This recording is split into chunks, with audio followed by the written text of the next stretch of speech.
Primero a Barbora, Sliepkova.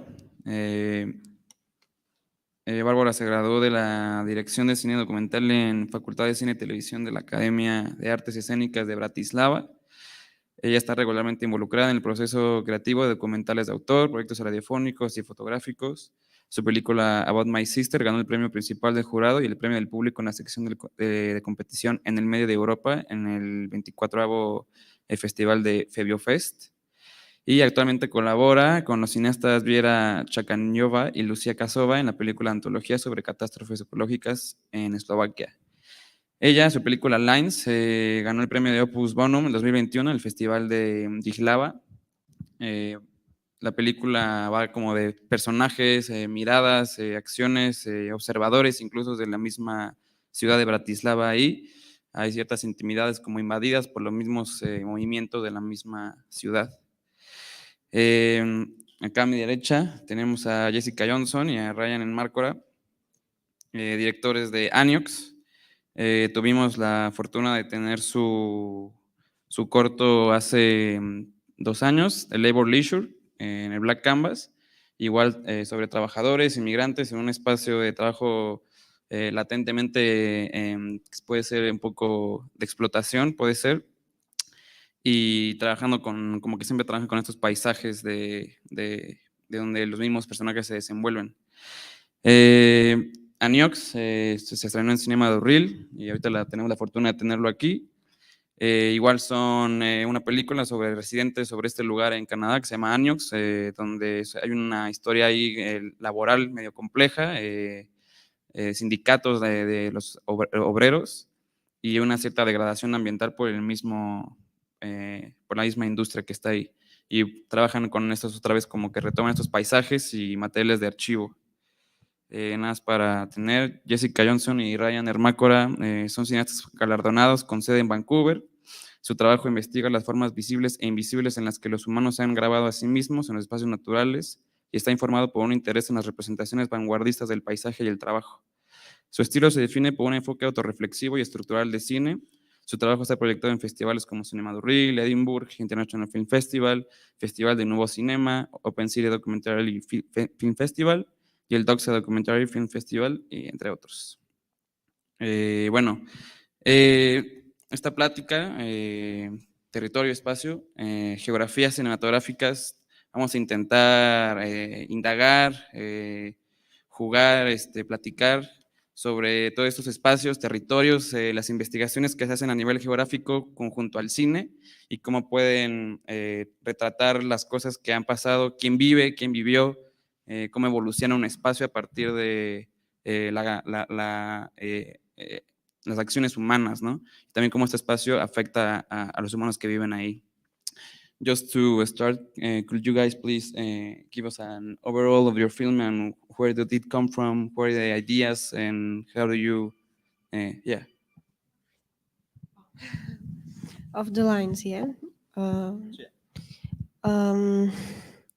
I started with the short movie. There is one character that is a part of lines, and with that character I made a short school movie. It was just about her sitting on her balcony. It was during reconstruction of, she lives in this big building and they were reconstructing everything, like they were putting on a layer so it would be like warmer. And before I had this script that I was like, okay, maybe someday I will do it. And then I was approached by a producer and it just came together. But the idea came from me thinking about the nature of public and private spaces, because at school, should I speak more or if you want to translate? Okay. At school we had this one class that was about like television documentary, and the professor, she made us go outside the school and just find a topic like in just half an hour and only in our street. And so I was like walking, and I noticed like these windows being just a little opened. Then there was this gate with a strong "Do not enter" sign. Then there were these parking spaces, and the cars were not parked exactly in the in the box, but they were a little. So all the other cars were moved like that, and so the lines were like interrupted. So, and that was like some, and I made a photo story of that, and edit like some definitions of public and private, and then like from that, like the whole philosophy behind the movie was born. And then it was a lot of searching, research, and trying, and this is the final.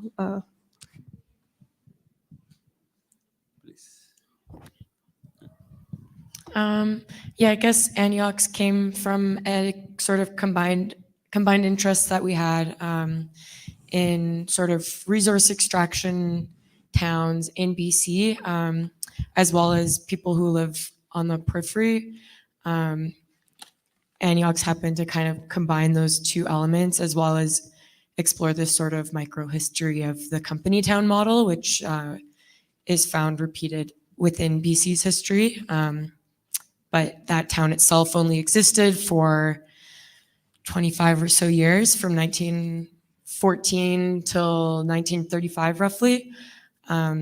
So we just felt that that was an interesting place to make a film about, I guess. Ryan, you could. Yeah, part of our interest for the film Anyox comes from visiting the location about 3 or 4 years ago. And seeing this immense slag pile, which is the refuse left behind after the copper has been smelted from this mining operation that existed there between the 1910s and late 30s. And seeing this massive kind of immense slag pile that they dumped onto a beach kind of revealed to us this like hidden amount of labor behind all of that slag, and this immense amount of the mountain that they mined, and basically the mountain was hollowed out and dumped onto the beach. And so that kind of visual is kind of what brought us to thinking about this company town model in a very remote part of northern British Columbia, which is on the west coast of Canada. And the town is kind of close to Alaska. Yeah, that's kind of what initially brought us there. Thanks. I think that when we are like filming territories or like these geographic films, you can explain with images through the body of people, through their actions, their glances, looks, gestures, everything with the body. They can express what the territory it's about. My question is, what kind of I think about like these questions. How do you look or question your glance to try to photograph the things that you are looking for? What is the questions that come up when you are confronting with the territory, and how do you try to embrace it through film? I think one of the things that we think about a lot in terms of representing the territory is looking at, I mean, with our film, we use quite a bit of archival material, and we look at maps from the 1910s of how the land was carved out purely for the purpose of resource extraction, because this town only existed as a company town. Everything in the town was owned by one private entity. So we're curious to look at the way in which, under that perspective of kind of capital accumulation, there's a particular perspective of how that town is laid out. But then as filmmakers being there in the present day in a town that's now largely abandoned, something we often think about is kind of creating an imagined geography or territory in the mind of the viewer. And because our film is made up of static compositions, it reveals the geography of the space slowly and incrementally and not fully. Like the film has no drone shots, for example. There's no like massive vantage points to truly see everything. So we're piecing together parts of the geography to allow the viewer to kind of create that space in their mind. Similar to kind of ideas of like intellectual montage, except rather than creating an idea between two cuts, we're trying to create kind of a space in the viewer's imagination. I think it's such a broad topic. At first, with lines, I had this idea because it's about Bratislava, my hometown, and Bratislava is, with its history, it's a post-social, it's the city, and I think it's like a very good representative of such thing, of this term. And I was at first I really wanted to just create some like imaginary city, but by collecting like different, like abstracting different things from Bratislava itself. And I had this like idea that in the film we will not know what kind of city it is really, but that it will have like all the characteristics of city with an experience such as Bratislava had. I don't know whether it became true at the end, because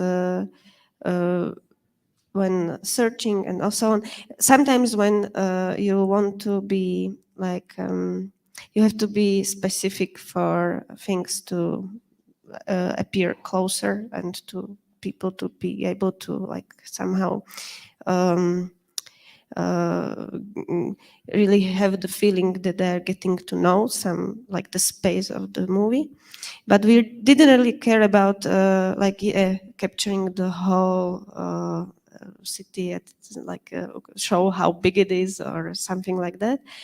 But we were just like abstracting different things. And also in this movie, we there are many when we were like, Bratislava is one of the characters of the film, and we didn't really care about like making the like real or truthful the shots of the city, because we used a very long lens, for example. And so things appear to be much closer or different. Like I really liked to play with to make it, to really like, as I was saying at the beginning, to make it a little like a small model town or something like that. So we weren't really truthful to the reality, and I like it. That's interesting, because I think while playing with these resources of the cinematographic language, you can make like new or regenerate like these territories and make it like new imaginative and collective territories in the spectator, no? What do you think about the relationship between the people that the people that are in the territory?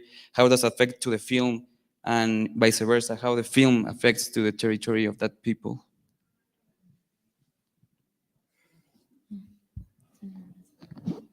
In our case, I mean, the territory was initially indigenous land that was stolen for resource extraction, basically at the turn of the century. But our film just focuses on this time period between the late 1910s and into the late 30s, at which time it was just purely a company town. And so in terms of looking at the people who lived in that territory, we did it through archival materials, particularly looking at labor presses and the kind of labor movement that existed in this remote town and how they communicated with other remote towns and other large cities around the world. So for example, there were a lot of Eastern European workers who immigrated to Canada to work in this mine, and they were circulating labor newspapers that were in Croatian language, for example, that were coming from Chicago and Toronto and Vancouver. So we used the archive to kind of paint a picture or think about what that space was like for the people who inhabited it at the time. In terms of the present day, there's only 2 people who live there. And so us photographing them was, we really, I mean, formally the film observes what they're doing without, they're very private people and they live in an extremely remote place kind of because they don't want to interact with other human beings. And so we made sure that was kind of part of the form of the film, and always we would set up a static camera and ask if we could kind of photograph them doing some form of labor, and we would tell them this is where the camera is, it's not going to move, and at some point we may roll it, and we would spend sometimes a couple hours waiting to see if kind of an opportunity arose to film them in a particular location. So it was very kind of like we were always kind of aware of when a shot of them would occur. Yeah, I don't know if that really answered you, but it's something. Maybe I'll just add something. Something that is like sort of alluded to in the film, but that we came up with a lot in our research is the way in which labor sort of segregated different races or cultures to specific, I guess, parts of the geography. So a lot of the Eastern Europeans were at the mine and they lived in a separate township, basically. They didn't actually live in Anyox, where predominantly like the English and Scottish and all those people lived, which is also where there was a small Chinese population lived who kind of worked doing cleaning and that sort of thing. So the labor was segregated, but it also sort of segregated where people lived and what they sort of saw or experienced in the landscape.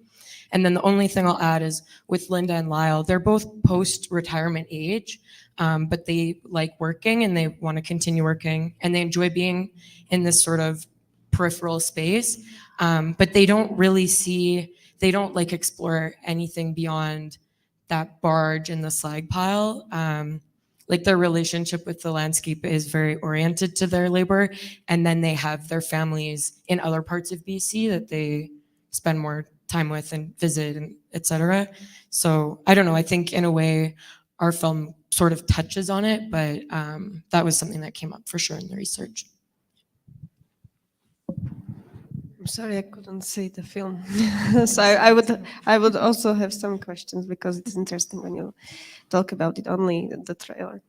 Nevertheless, the question was How the space relates with the things that you're filming and characters and vice versa. yeah. The characters, like it is somehow a mosaic. I always knew that I want to tell the story of and the atmosphere of the city itself through those micro portraits. So it's like really intertwined. Like it's they themselves have their own, like the spaces of my characters, like of their stories and their like activities, and like the one character and her home, like it all like adds to the imagination of the for the audience of the city itself. So it's like such a And like in this more formal question, when we study like geography or more social, like the film, we need to investigate, like we have like different resources, not only images, but also like oral information and written. And in your case, you use a lot of the newspapers and archives. And in your case, it's like, as you said, like these micro portraits. How do you start working or trying to look for that questions, or how do you approach with that formats?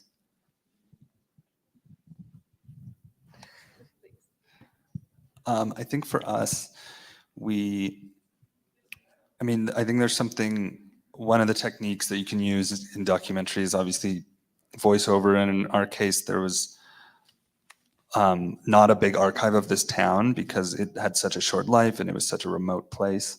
And so one of the materials that we found that kind of revealed things about the history of this resource extraction town was some archival voiceovers that were recorded in the 1970s from people who lived there in the 1920s, who have now since passed away.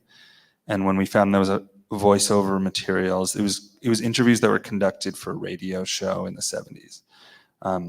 And so we included some of that voiceover material of people who lived and worked in Anyox. And I think there's always this interesting kind of, it can be very difficult to edit because our film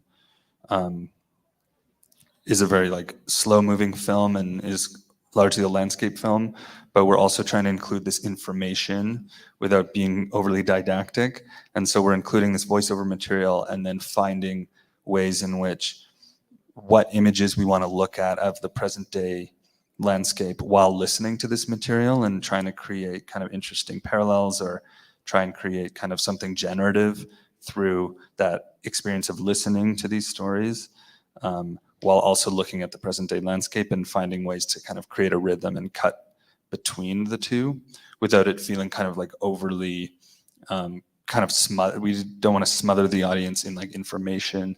So it's a very fine line. And I'm sure some people do feel kind of maybe smothered in information at times during our film. It's hard to say. But yeah, with do you want to talk about the text documents? No. Yeah, so we spent about 3 or 4 years making this film, and part of that time was visiting archives and finding what we could about the labor presses, but also government records of the town. And we wanted the film to be made up of primary source documents, so that looking at the landscape is like the photography we did is kind of a primary source document of our experience in the town in the present day. And then there's the articles that were written in the 20s and 30s, which are also primary source documents, rather than relying on kind of historical research that would be secondary source. So we wanted to include those kind of like raw materials, particularly because the town was based on pulling raw materials out of a mountain, refining it, and dumping the refuse on the beach. We also wanted to look at kind of that trash pile of what was left behind, both in terms of the literal trash that was left behind from the smelting process, but then also what pieces of information were left behind and what they might reveal. And so we wanted to show that material directly. So in the film, you are literally seeing a microfilm reader as it's scanning through documents and pausing on documents and then scanning past, as well as filming microfilm on light boxes. For this kind of like approach, even though I said at the beginning like I wanted for the city to be like in an imaginary one, yeah, of course it took many like research, so much research like on history. For me also, I like to, when I'm doing about some location, I like to collect some legends, or how do you say it in English, like our fairy tales from the region. So yeah. I'm not sure, sorry. So these kinds of things, so maybe I could find some nice motive, or so this was a lot of work like this also. And then at some point during the editing process, we were like, I was playing with the idea. It's not in the film at the end, but I was thinking like maybe it lacks some information because the movie is like that. And I was like looking for a right way to maybe introduce it, but also find the right way to like how to do and add these like facts, but in a like way that doesn't disturb the poetics of the movie. So I was playing with these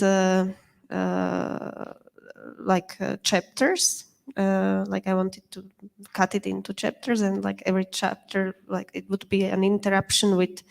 And I was like, I spent months researching things like how many pedestrian like passes are, how is it called, crossovers are in Bratislava, how many cars are registered in Bratislava, how many apartments with only one person signed in are there in my city, how many, like what is the loudest street and how much decibels does it can we measure there. And so it was also like how many like these like weird facts about the city, but then we threw it away because that's a process with every film. You have to throw away everything that is like not really working. And how much time did it take you to film the lines? We were, as I said at the beginning, I started at school with just like writing and so on, and then we finished like it was 5 years, around 5 years. Also, like an interesting thing that I thought about while watching your movies is like these rituals, social movements. They mark also the territory, and therefore they help to build memory or memoria. And you can use like the film not only as a document for geographic things, but also for territorial historical landscapes. I would like to know, how do you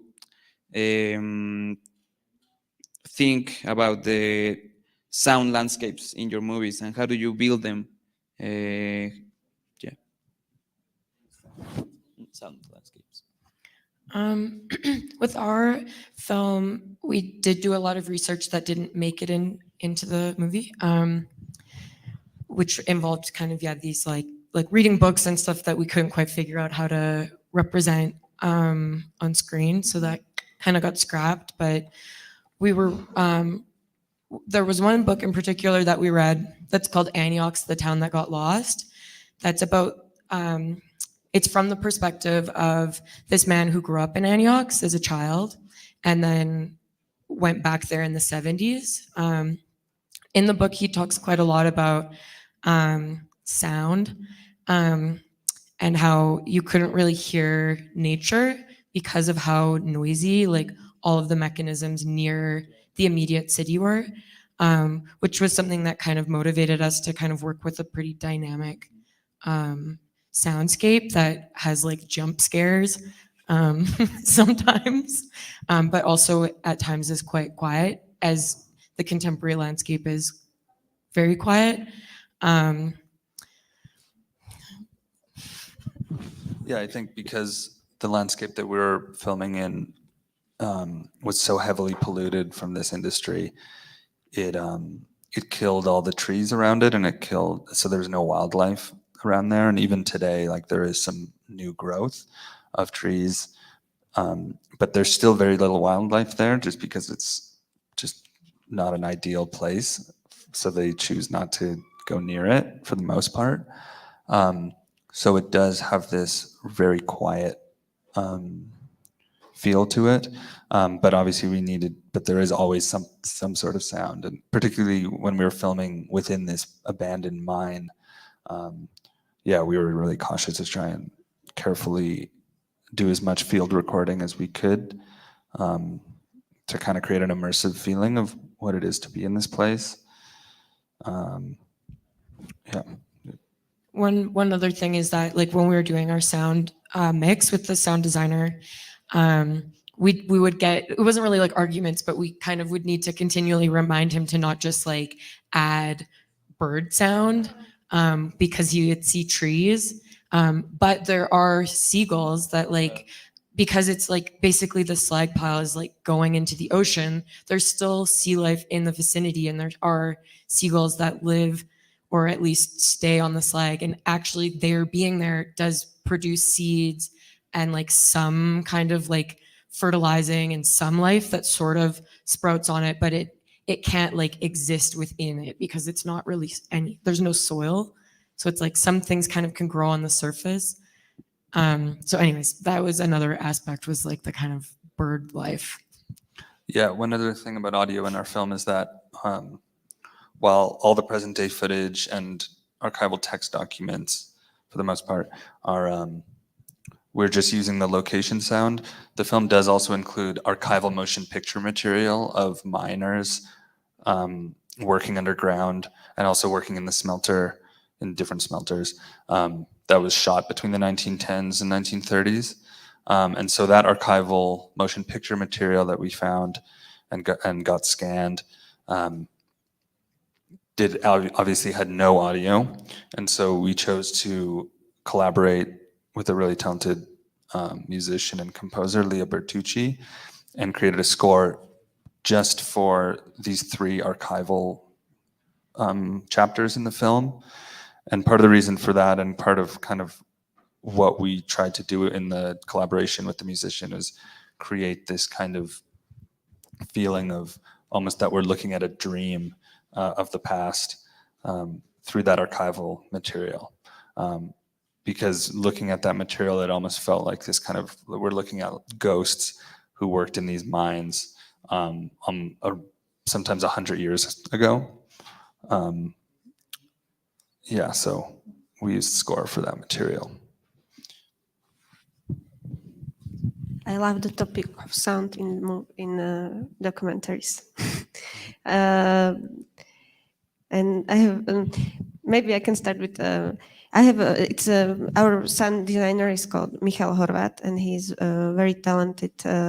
He's also recording, but also great in post-production. And I really appreciated his work and approached him whether he would like to work with us. But all the process of shooting this film was like a little. It wasn't like now we are going to like these 5 days. We have like shooting days, and we start at 6 and end at like I don't know. So it was like collecting, and it's like weird because it was also because we were always in the city, so we were like, should we go shoot something tomorrow maybe?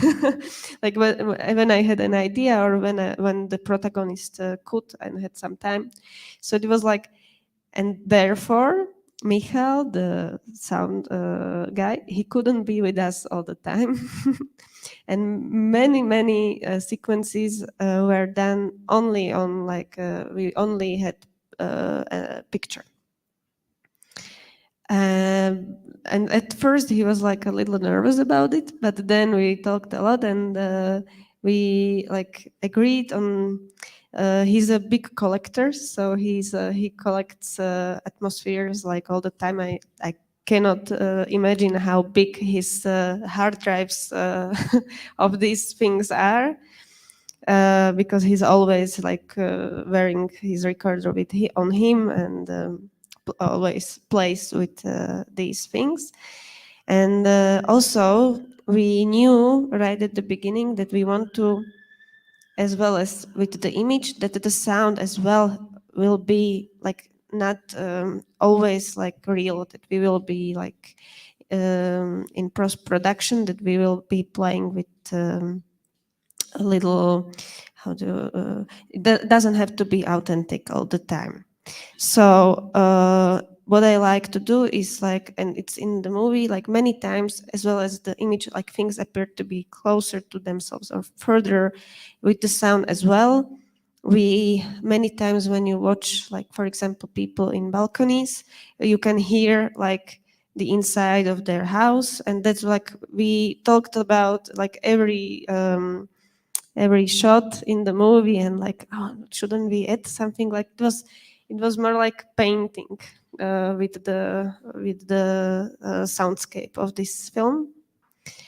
And Michal, like he was very patient with me, and then he like jumped on the like train of like, because yeah, the sound guys are sometimes, that was really nice what you said, like, yeah, that's green, so we should add some words. And then he like clicked with me, and he was like, I will edit, like, and he like put some weird thing that is like very concrete, like, I don't know, like alarm clock or something into the shot where it shouldn't be, and so on. So, and then it created this, like, it got very like playful and lively. And then it was also, as it's my debut film, so I don't really have recipes for filmmaking yet. But and it was the first time I had a chance to work with a music composer, and it's a very good musician, Slovak musician Jonathan Pastirčák. And I really enjoyed his. He's an electronic music producer mostly for his own work, and then he does good music for movies. And with him, when we met, I was really intrigued to work with him, because at first when I showed, it wasn't the movie was, we were still shooting, and I showed him some edits and so on, and he said, and he was like, it's not very good, and you should work on it harder. I want to. And then he said, like, but these things that they are so interesting, and I really would love to make music for them, and they inspire me, but the film doesn't work yet. So I was very lucky to have these. We are I think a very good crew that met together, and they were always like giving me some feedback on things, and they were like, maybe also them got the feeling that they can be creative as well. So it was a very good experience. And with the music, they didn't work together before, the sound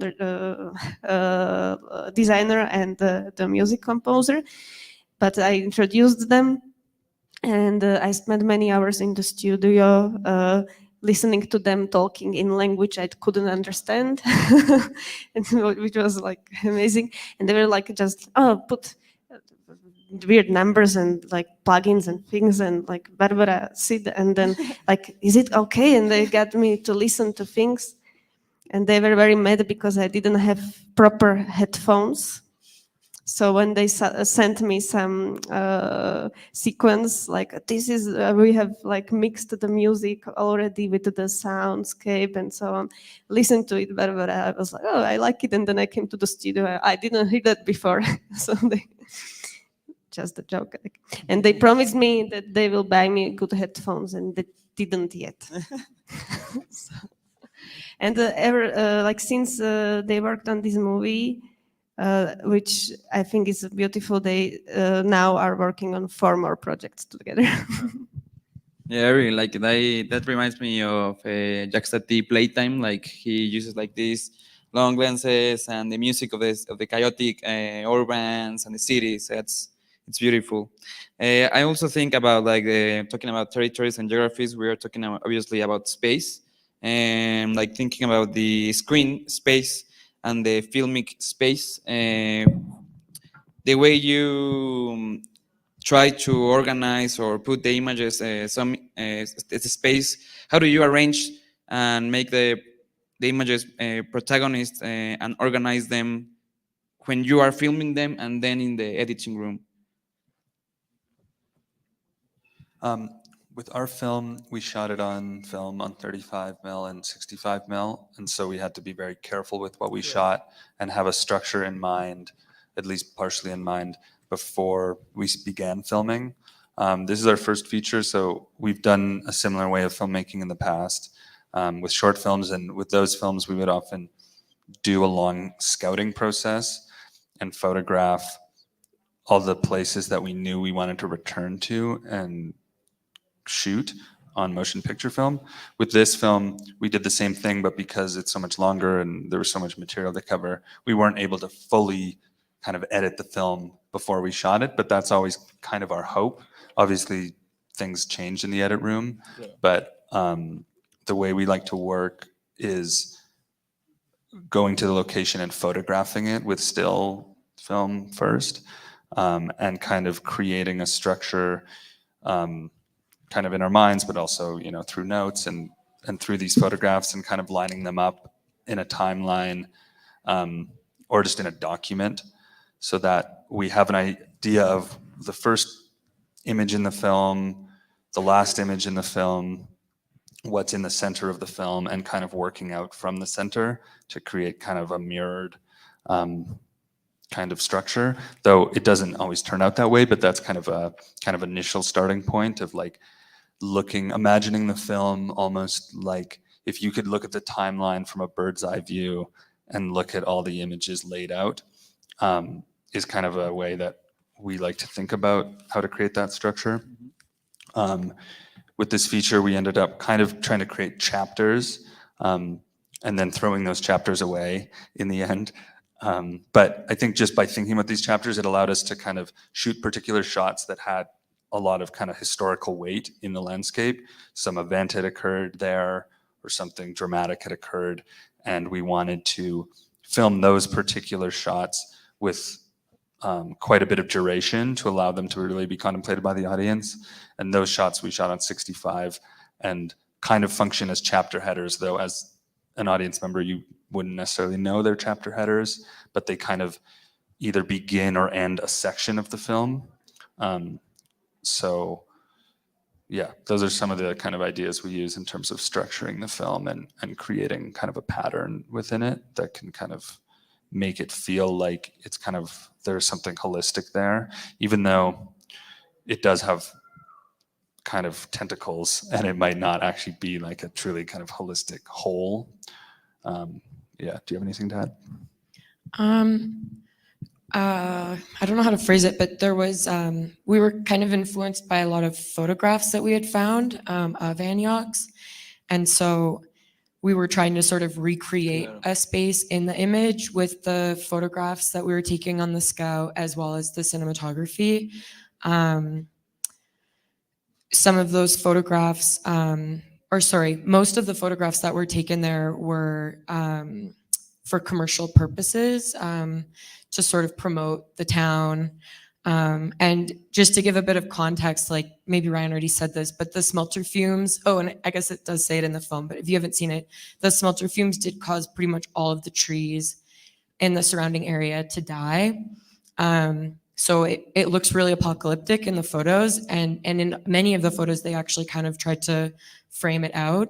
And so I think our motives with some of the cinematography was to sort of kind of recreate that relationship of this sort of, especially with the 65, like these sort of like quite aesthetically, I don't know, like just like, I don't know what the words are that I'm trying to use, but kind of replicate this promotional idea, I guess. Yeah, and those promotional photos were mostly shot on large format film like 100 years ago. And so we wanted to kind of replicate some of that aesthetic quality while looking at kind of like the devastation that's apparent now in the present day. And yeah, I think I'd also add that I mean, one of the things we're most interested in, I think, in cinema is structure. And it's something that we find to be very important. And of course, there's like a lot of different strategies for creating structure in your film. And we did initially think about creating kind of a very rigidly structuralist film where each shot length would be a particular length. And we do that for like pieces of the film. But we didn't, because we use archival material and archival motion picture material, we ended up kind of navigating between different forms of kind of like structuralist filmmaking. Yeah. We had no structure. No, I also, when I'm writing, I am always preparing a script in like before shooting, and it had many variations throughout the process. And but yeah, it was always very like in a way simple thing. Like I will be like it follows different stories of the protagonists, and it's it's in between there is like this another protagonist that is the city, but it has many layers also what I'm saying right now, because like how to do exposition, how to end it, and so on. So it was like it was a luxury, and I don't know if I will be doing it this way if I ever do anything again.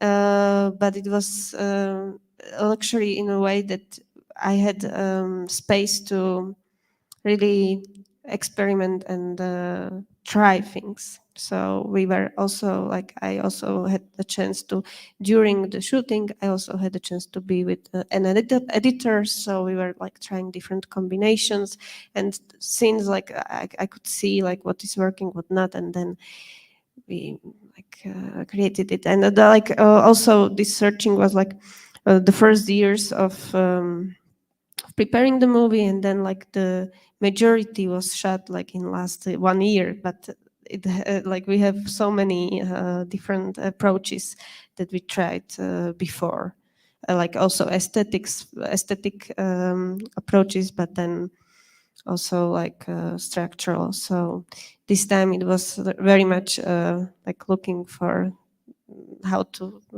it will work. It was also my first time I was doing a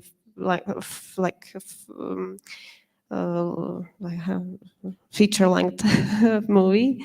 So No sé si vieron las películas. ¿Alguien tiene alguna pregunta o en general de lo que se está hablando? Dale.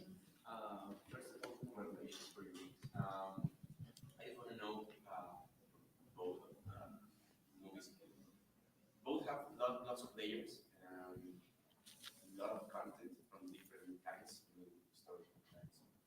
When do you find the end of the movie or the end of the process? I mean, when and how is the moment that you say, this has to stop right now? I mean, I have to stop the research, or I have to stop filming, or I have to stop editing. What's your personal experience? Yeah, something that I was going to say is that I don't know if you had the same experience, but as this was our first feature, it was really difficult to edit. But that being said, the experience of being able to return, we weren't able to kind of have the same approach to shooting, but we were able to kind of through editing continue in our sort of production mode, like continue filming and researching and adjusting our film, which was really lucky. Like we were able to spend 2 years at least maybe doing that. But as far as like knowing when the end was, I feel like in a way, like there is never an end, that you just kind of ultimately make a decision to stop. Like I feel like there's like a difference between stopping editing and the end. But I mean, maybe like in our previous films, when we had really hashed it out in advance, it seemed more clear when that kind of end was. Yeah.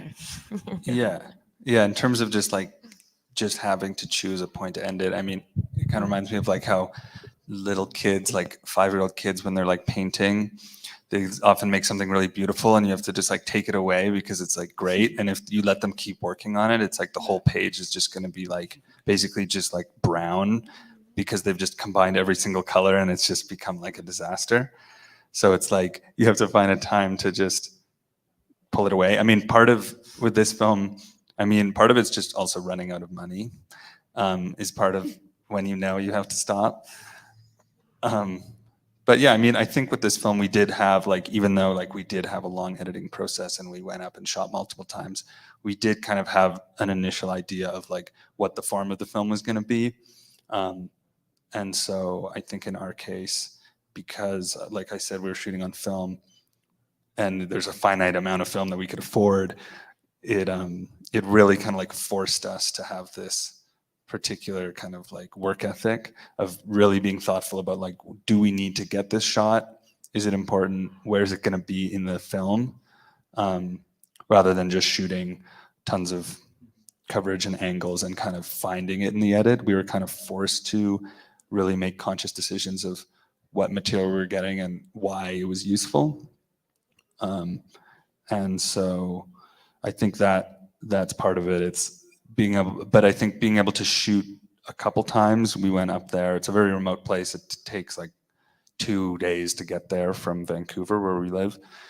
But being able to go up there twice or 3 times allowed us to kind of begin editing and then find the pieces that we knew we needed to complete the structure, and then returning and kind of collecting those final pieces. So my answer, I will be personal, but not like to be unprofessional, but because like working, like doing documentary movies, I think it's such a personal journey every time. It's like when I watch the movie, I can see like a few years of my life like encapsulated in this thing. And so also in that way, it was also a personal process. So when we started, it was like a huge deal for me, also such a big responsibility that I have this chance to work on a feature movie. And I have to say, I got kind of also like scared a little for some time. Then I got completely burned out and like personal life wasn't going well. So we were like in like for some time it looked like also the producer was like, okay, Barbara, should we continue or not? Like if you say now, we can like somehow like finish in this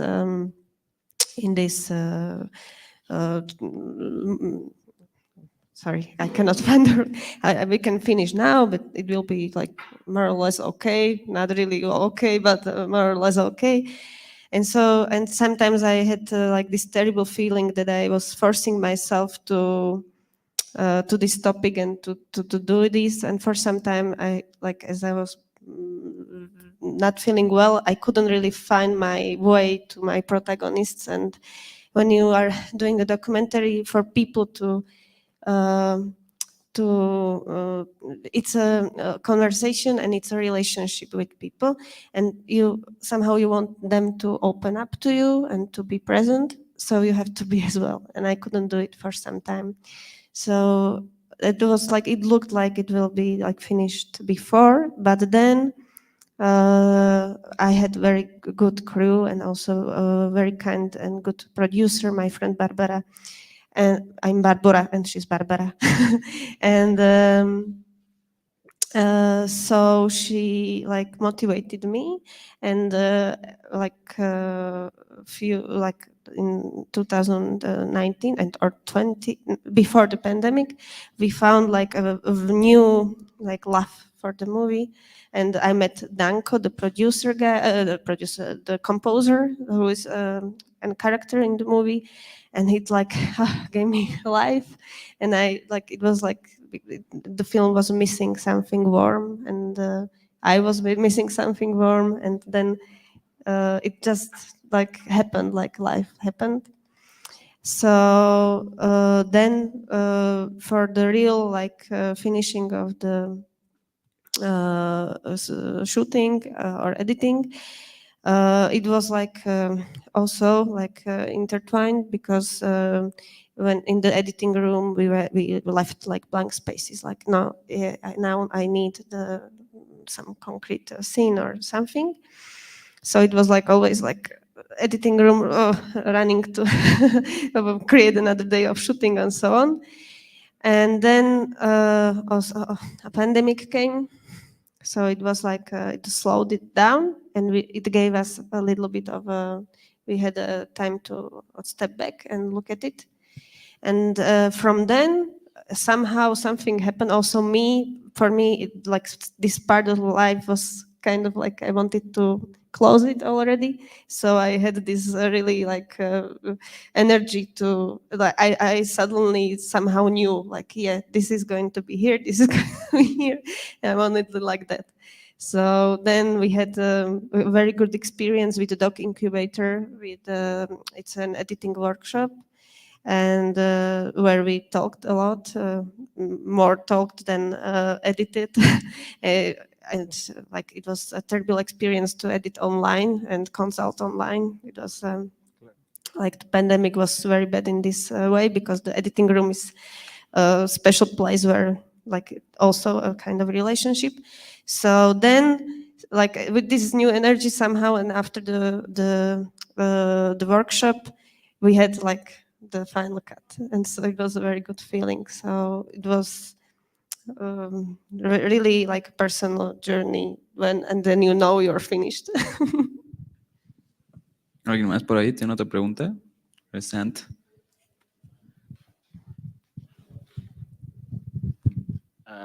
I want to ask a bit about the sound design, but you already talked about a bit. So I wanted to ask about the music. What was the relationship with the music and the composer? I understand that in your film, there's only music in the archive photos. So what was the first sound that you have in mind to fit these images, and what was the final result, and how did it transform the image with this music?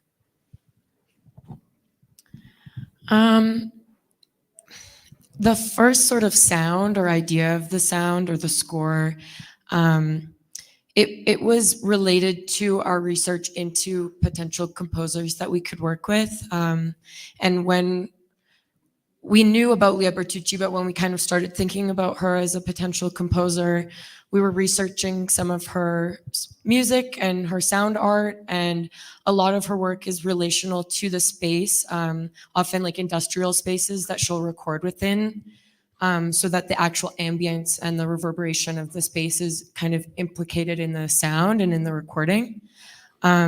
So we sort of started with that idea, or that's what we came to her with, which was that we knew, so we did work remotely with Leah. She was living in Berlin at the time. And it was difficult. It would be amazing to have the chance to work with a composer in person. It was also our first time working with a composer. So we would kind of explain the spaces, and we kind of went from there in terms of thinking about reverberation and the space of the audio recordings. But our dialogue was sort of kind of around trying to evoke some of the sounds of these industrial spaces without really trying to like Foley it or anything like that, to kind of create a more, I guess, dreamlike score that could kind of carry us through the edit of those archival materials. Yeah, I think it's a difficult thing to navigate, in part because in all of our previous work, we always just used location sound, and this is the first time we've used score. And score in fiction and documentary can be kind of very like overbearing, and we didn't want to be overbearing. And we initially were like cutting the archival material with some John Hassel music, which we found had kind of this interesting level of not feeling like it's telling you how to feel. And with Leah, we loved kind of all the iterations she sent us, but some of them were almost too scary, in part because the footage is can be quite scary, because it's like you're looking at molten kind of like metal being poured, and it's all very dangerous. And there's a lot of material where there's people working underground in these mines, and it's dark and it doesn't look very safe.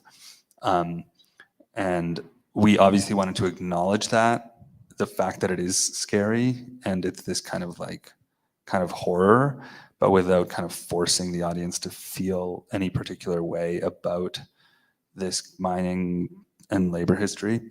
And so we really kind of did as much as we could and kind of talked a lot with Leah about finding a tone and a feeling that made it feel immersive, and kind of used, like when we were in the mine, we're using a lot of kind of like low frequencies, and it's a very dynamic score, but without having this kind of overwrought feeling of kind of like terror, and allowing it, yeah, like Jess said, to feel kind of more of this like dream or this kind of like imagined past, because obviously we'll never know kind of what that really felt like to be there, and obviously the audience knows that.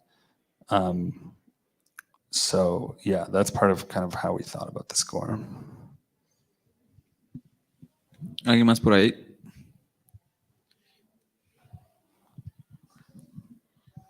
What is the most difficult part about shooting outside?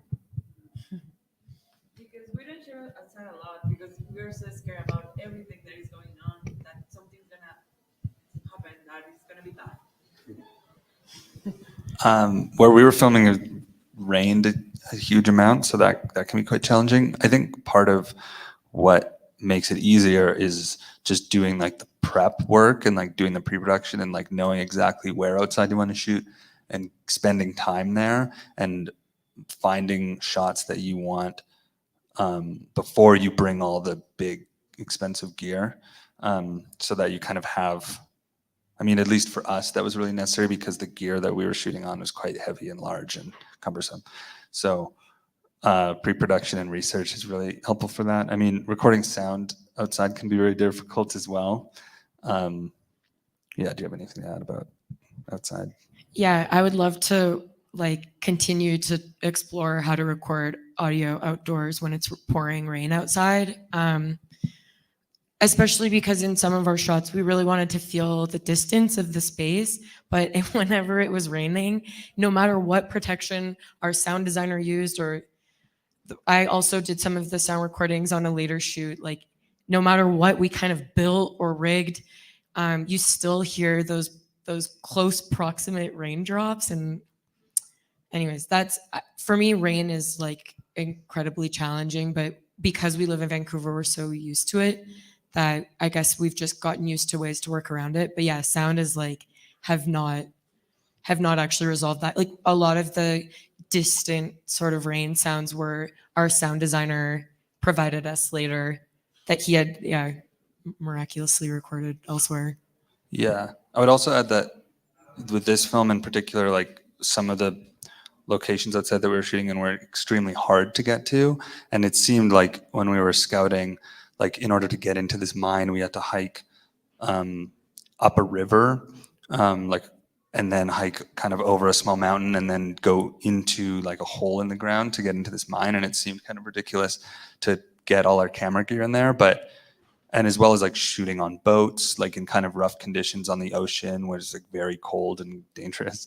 But I guess something we kind of came to realize is like any of those things are possible. Like it's never, like there's basically nothing that you can't film. You just need to kind of spend the time kind of planning it and like having enough time during your day to know that you can get there and get the material you want. So it's always possible. It's just a matter of yeah, like the planning and just kind of like, yeah. Yeah, just to add, moving slowly is how. And yeah, just having that in mind and that intention. We don't move quickly on our films at all. ¿Alguien más por ahí? ¿Nadie? ¿Nadie se anima? But I wanted to ask you, like, just like in general, what are your thoughts about the identity, the territorial identity of the individual, collective, and the space, the territory itself? I cannot really, I don't know such a broad question, sorry. Can you be more specific, please? Or just repeat it and I will catch something. Like thinking about your movies, like how the identity builds or are built because of the history or because of their architecture, the geography, the territory. How, yep, just general thoughts or. I hope it builds in audiences, in spectators' mind. this feeling of yeah, it's like all those decisions that you make all throughout the process. It's like first you choose the characters, like that is like building all the image already. Then you choose the like visual approach. Yeah, if you like shot a material, that is also another layer. Like you have to just work with your preparation differently than on camera. Then we had this, like for us it was like it's a black and white film, so that was also a decision that like every little decision leads to like this aim to to create this something lively. So I hope Bratislava in the film is like alive with all her Bratislava, like it's the name of the city, but it's a like female gender in like the word, you know. So that's why I say her. And with my producer, she was telling like that she thinks of Bratislava as this middle-aged woman that was through a lot. She was divorced a few times. One guy beat her up. The other was very nice, but she really couldn't get used to him. And then she like she tries to be pretty, but also she has like some she cannot really like herself. So that I liked that she like personified the city, and so I hope it all happens when person watches it. Yeah, I think with documentary cinema, I mean, it's always a construction, and we knew that we would never kind of create some singular truth about this place and about the time that we were focused on this place. But what we wanted to do was kind of reveal kind of layers of perspectives of people who lived there at the time and what the present day is like. And of course, we have our own kind of political opinions of this place and the history, and like the kind of environmental degradation is horrific, and the labor history is inspiring, but also horrific because of the way the government treated the workers during their strike in the 1930s. And the government's kind of complicit involvement with the company itself, and the fact that the government only kind of functioned to aid the company and had kind of no involvement in kind of helping the people who worked there. The police just came in to kind of do the company's bidding. So we're disturbed by those facts, of course, but we didn't put our own kind of like vocal perspectives, like we didn't do our own voiceover in the film, but because obviously we're the ones who constructed the film, hopefully those kind of like perspectives and ideas come through that construction and through the structure. But we also laid out all these layers of perspectives to allow the audience to kind of consider, not in an objective sense, but just to consider the kind of ways in which the government and the company looked at the town, the ways in which the workers looked at the town, and kind of combining these multiple perspectives to kind of reveal multiple identities of this place and kind of reveal how kind of complex its brief existence as a company town was. So yeah, that's what I have. Preguntas, nadie? Do you guys have final thoughts or maybe advices for future filmmaker here, or anything you want to add before finishing? Maybe it's just the reaction. Yeah, I really like how you talk about film. Yeah, for us, it is like a very subject. When we talked about the identity, like in film, it's like completely subjective. It's like my gaze, and it's also my view of like or my feeling of Bratislava, but only those in certain time. So I look at it like maybe a little differently now also. So that's like for advice, like don't be afraid to be personal only and opinionated and have your own opinions on things and show them. Because when you're in movies, like sometimes when you're very subjective, this subjectivity, like somehow when someone sees it, it's like it creates very personal space for the spectator, and he can find himself in that, in very specific little things. Yeah, I feel like something that you said earlier, I'll just kind of follow that, which was the being present or receptive, especially with documentary subjects. I think being receptive to the process of filmmaking is really important. That's my advice. I guess my advice is just find collaborators that you really kind of share sensibilities with and can really trust. And that way you can kind of have confidence to kind of make the decisions at the time in pre-production and during production, so that you can kind of, just find people that you really trust, and you can kind of make really kind of serious decisions about the film you want to make, so that you don't have to try and find the film after the fact, which we've all kind of been through. But I think when you have that confidence, kind of as you build the concept of your film, that can really kind of carry you through. So find collaborators. Perfecto. Más para que sepan, mañana en Cinemex Urgentes va a estar la película de Lines y después Anyox, para que la puedan ver y complementar esta plática. Y pues nada, muchísimas gracias. Un aplauso, por favor.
Gracias.